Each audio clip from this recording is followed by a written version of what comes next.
Kalau di sejarah ada namanya buku habis gelap, terbitlah terang. Lu tau nggak? Di dunia e-commerce atau di jualan online, ada juga nih yang ngalamin.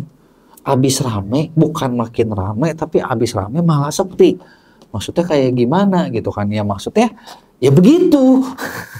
Banyak kan seller-seller yang ngalamin gitu kan. Terus lagi jualan, nggak ngerti, dia entah beruntung, entah apa, toto rame. Dan udah rame, ya udah. Nggak tahu mempertahankannya, hancur gitu, stuck gitu kan. Nah padahal sebagai semua seller, gue yakin harapannya adalah kalau jualan tuh pengennya hari ini 1.000, besok 10.000, besok 100.000 order, bener nggak? Makin lama naik terus gitu kan. Tapi kenapa sih nggak kejadian kayak gitu? Kenapa sih kayaknya susah banget? Atau kenapa sih misalnya kita nggak bisa mempertahankan order yang ada gitu, nggak bisa konsisten? Nah di video ini gue bakal bahas, tapi sebelum gue mulai, buat kalian yang baru nonton, jangan lupa buat klik tombol subscribe-nya dan aktifin lonceng notifikasinya ya. Jadi, nah nomor 1 nih, apa sih yang bikin kayak toko kalian, mau di Shopee gitu kan, mau di Tokopedia, mau di TikTok, itu tuh sepi atau nggak pernah ramai dalam jangka panjang? Nah, yang jadi masalah adalah ternyata kalau diperhatiin adalah nomor satunya adalah orang atau pembeli kalian itu nggak inget mereka tuh beli apa ke siapa dan kenapa, tokonya apa. Contoh gini deh, gue mau tanya sama kalian, lu coba cek, lu buka deh aplikasi ini lo, e-commerce lo yang lo suka pakai gitu ya. Lu lihat 5 transaksi lo terakhir. Gue mau tanya, lu kenal nggak yang punyanya siapa? Lu kenal nggak tokonya siapa? Atau jangan-jangan lu memang beli, ya kayak jujur ya, gue juga beli, misalnya gue beli barang nih, gue beli barang apapun gitu ya, mau barang elektronik, mau apa.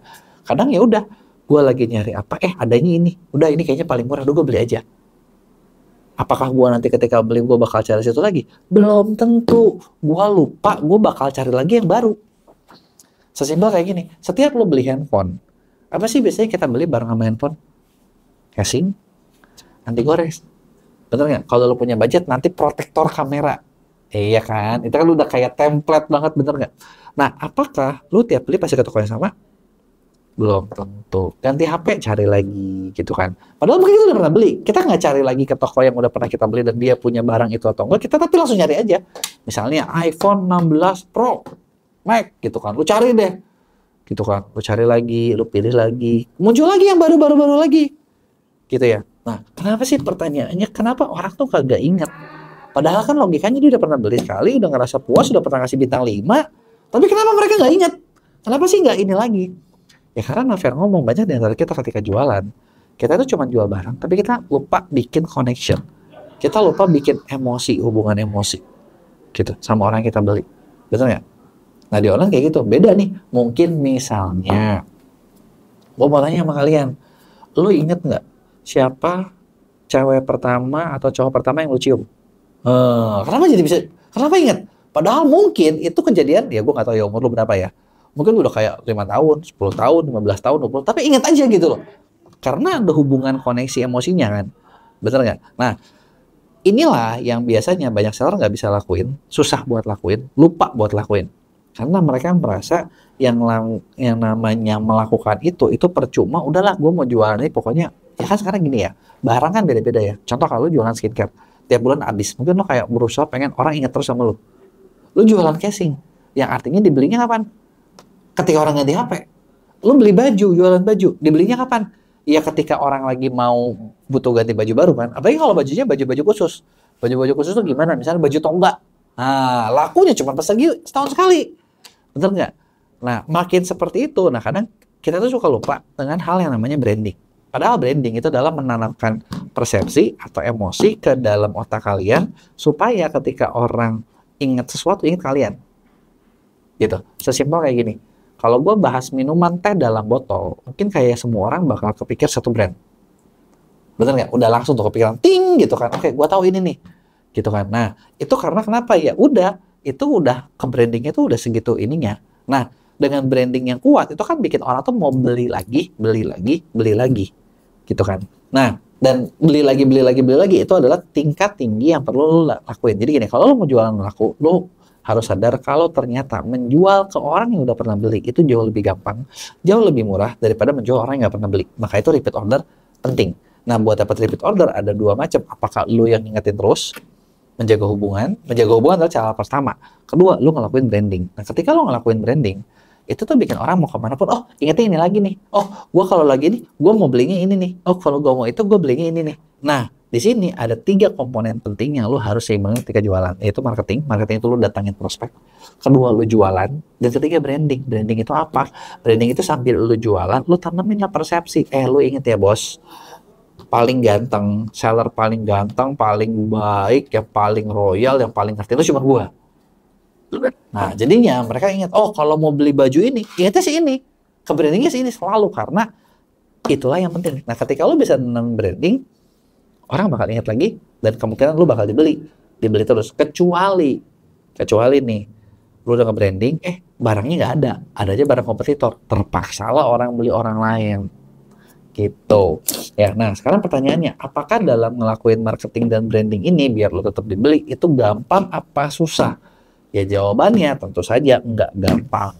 Ada caranya, ada prosesnya, biar nggak rugi. Ada nggak strateginya? Ada. Nih, gue mau bocorin sedikit beberapa yang biasanya kita lakuin. Kita kasih saran ke klien. Jadi buat tentang branding kayak gini gitu ya, ini kan gue di MEA tuh kita udah ngerjain klien banyak banget, mungkin kayak udah 3.000 klien lebih kita pegang. Kenapa gue bahas cerita ini? Karena dari klien-klien gue ada yang mereka bisa dapat order terus, tapi ada juga yang susah. Dari situ gue sadar, oh ternyata yang brandingnya kurang nih, yang susah nih gitu kan. Makanya tadi gue bagi ini strategi ini gitu kan. Nah, lo tuh harus lakuin branding. Karena kenapa? Karena kalau misalnya lo cuma conversion terus, kita di MEA, padahal MEA itu mungkin sekarang ini salah satu agensi dengan untuk lo konversi di e-commerce ya, mungkin kita nomor 1 di Indonesia saat ini gitu kan. Kita aja yang udah terbiasa, tim kita udah biasa megang banyak orang, udah kebiasaan nyobain berbagai macam, itu sering kesulitan kalau tokonya kurang branding. Jadi gue kebayang kalian yang nggak sepengalaman kita pasti lebih susah. Kebayang orang kita aja susah, apalagi lu, bener nggak? Makanya tadi gue cerita nih masalah ini, gitu kan. Nah, jadi gitu ya. Sebenarnya kalau gitu misalnya lu pengen nggak susah, bisa nggak misalnya biar simpel nih? Bisa. Lu kasih orderannya kita yang kerjain. Itu bisa mempercepat nih kerjaan kalian. Tapi kita aja susah gitu loh. Makanya kita bilang gitu kan. Nah, strateginya gimana biar nggak susah? Strateginya, nah ini adalah beberapa tips yang kita kasih khusus di program pendampingan ordal. Jadi buat kalian sebenarnya kalau yang pengen misalnya dibantuin punya bikin strategi buat lu jualan laku ya, kita tuh punya konsultan ordal di mana di sini bakal ngerancangin strateginya, bakal bikinin caranya, bikin berbagai hal lu perlu lakuin, lu kerjain, kita kasih tahu yang apa yang efektif buat jualan gitu ya. Nah di ordal kita selalu nyaranin gini, ketika lu udah bikin produk lu udah bagus, produk lu udah menonjol, kita udah bisa bikin value yang oke. Nah kalian kan harus cari traffic haltunya dengan cara ngiklan. Nah iklannya itu budgetnya kita bagi. Jadi ada budget yang untuk jualan, ada juga lu sebagian budget kecil kita bagi untuk tambahin branding. Nah brandingnya kayak gimana? Nah kita atur posisi-posisi yang oke-nya gitu loh. Kita atur gimana caranya biar efektif. Nah itulah yang dilakuin. Misalnya kayak gini. Nah jadi strateginya adalah dengan cara lu ngebagi budget ads. Misalnya kalian mau nge-ads sebulan 5 juta. Nah 3,5 juta atau 4 juta nanti kita khusus buat konversian. 500.000 nanti kita consideration, 500.000 kita awareness, tapi kontennya dibikin tentang edukasi, tentang apa nih persepsi yang mau ditanamin, misalnya produk kalian terus sustainable, ngedukung apa gitu loh. Nah itulah yang lo naikin. Nah ketika lo naikin seperti itu bikin orang tuh oh jadi tahu ya. Dan jangan lupa nggak cuma di ads, tapi ketika branding itu lo harus benar-benar memfulfill apa yang sudah kalian janjikan. Jadi itu dia tadi nih beberapa konsep yang bisa lo praktekin buat bikin barang lu jadi lebih laku. Kasih tahu gua komen kalian kalau ada yang mau tanya di komen. Jangan lupa buat like dan share.